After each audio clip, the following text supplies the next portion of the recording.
mae Cris I Lido Afan sydd yn cwrt yn toi mewn. Ac mae yna gol Lido Afan sy'n dathlu y croesiad I fewn. Gan mae Cris Josh Webber nath rwydo heibio I Cameron Clark yn y gol. Mae Barri mynd I godi'r tlws pan yma ta beth bydden nhw'n licio cael canlyniad cadarnhaol. Mae McLagan yn ei gadael I. Am gol! Evan Press sydd wrthi.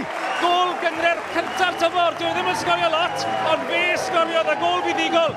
Wrth nhw ennill cwpan y gyngred I llun. 2 gol mewn wythnos I Evan Press. Roedd am bwysau fyna unwaith eto. George mae'n ein, mae George mae'n tipyn o le yn y cwrt yn trio tynnu ddi ar draws at Cottrell sy'n rhoi'r Barri ar y blaen. Gwrth ymysodiad chwym gan y Barri ac ar enw cyfarwydd yna George yn Cottrell yn rhwydo. Cooper yn un am y fel hir teg at Kay McLagan. McLagan yn derbyn. Hall o'i flanau ar croesiad. Chris Hugh sydd yn ymestyn mantes y Barri. Y gwaith da di cael ei wneud gan Kay McLagan, y capten, y prif sgoriwr yn creu Chris Hugh a trydydd gol Barri. Digonol I fewn a Griffiths, neb yn marcio capten Lido Afan. Ac mae Lido Afan yn mynnu sbwylio parti y Barri. Maen nhw wedi tynnu gol yn ôl. Greening. Lewis. Dros yr amddiffynwr. Mae George yno. George ar croesiad. Lewis. Seinti. Yr eilydd yn ergydio. Seinti! Am gol! O fe'n munud I ddod mlaen i'r ca ar yr egwyl. O fe di rhoi pedwaredd gol Barri I gornel ucha'r rwyd. Am argraff mae fe di creu.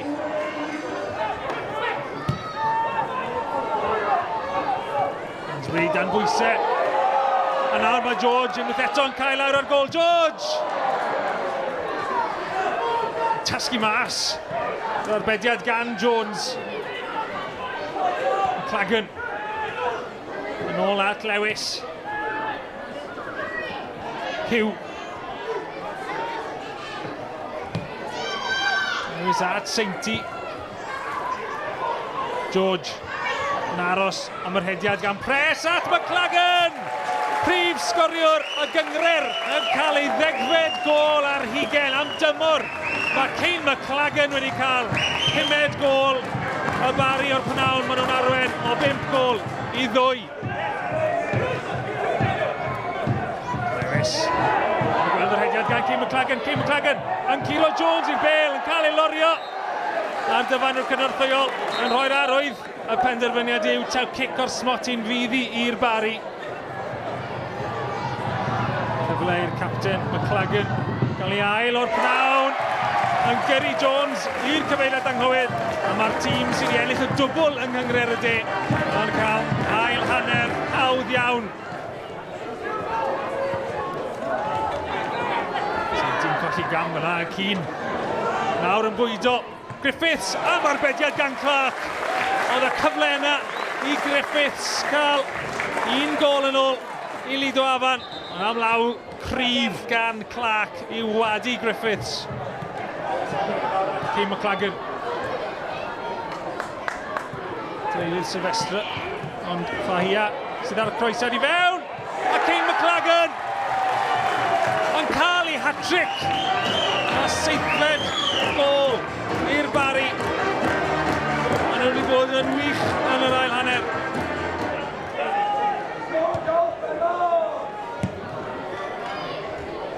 Yn hir a Griffiths yn llwyddo I reoli. Mae heibio i'r golwr a mae'n tynnu ddi fewn.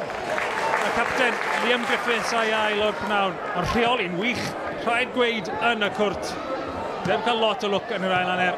Ond tro yna, mae'n gwneud lwc I hunan braidd. Seinti.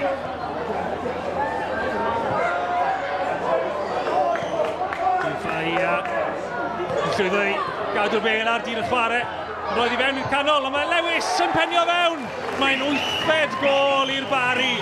Am brynhawn maen nhw wedi cael. A madloniant, mae'r dorf mawr yma a'r Barch Jenner wedi cael.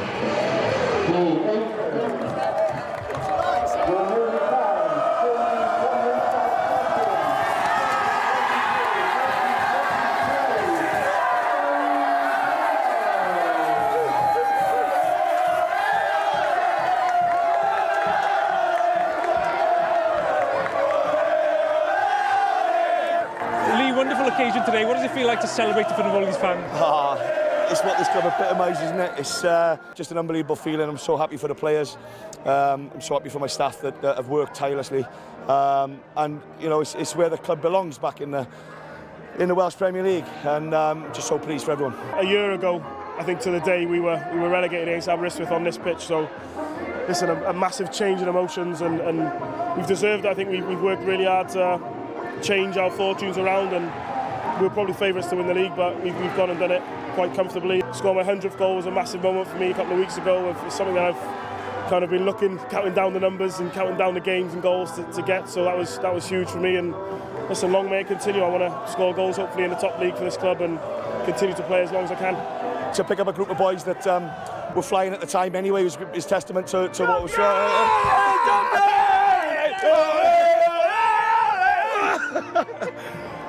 It was testament to the manager that Gavin, who was a close friend, had left behind, and obviously got his new role, which I'm so happy for him for.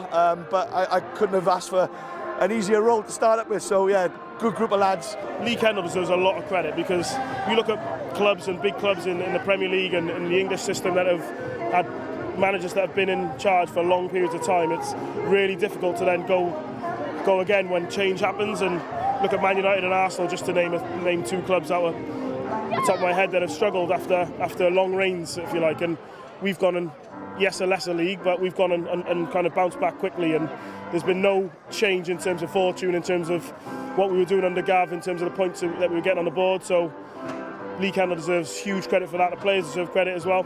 It's not been easy. Listen, change is always difficult, and you have to manage that, and I think we've managed it really well across the season. So huge credit to Lee Kendall, the players and the staff, and everyone who's kind of contributed to this.